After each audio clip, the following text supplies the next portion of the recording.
திருப்படல்கள் 89 1-4 மற்றும் 26, 28 முடிய.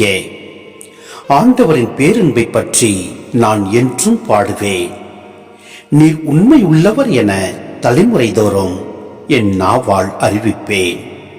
உமது பேரன்பு என்றென்றும் நிலைத்துள்ளது என்று அறிவிப்பேன். உமது உண்மை வானைப் போல் உறுதியானது. நீர் உரைத்தது, நான் தேர்ந்து கொண்டவனோடு உடன்படிக்கை செய்து கொண்டேன். என் ஊழியன் தாவீதுக்கு ஆணையிட்டு நான் கூறியது, உன் வழிமரபை என்றென்றும் நிலைக்கு செய்வேன். உன் அரியணையை தலைமுறை தலைமுறையாக நிலைத்திருக்க செய்வேன். நீரே என் தந்தை, என் இறைவன், என் மீட்பின் பாறை என்று அவன் என்னை அழைப்பான்.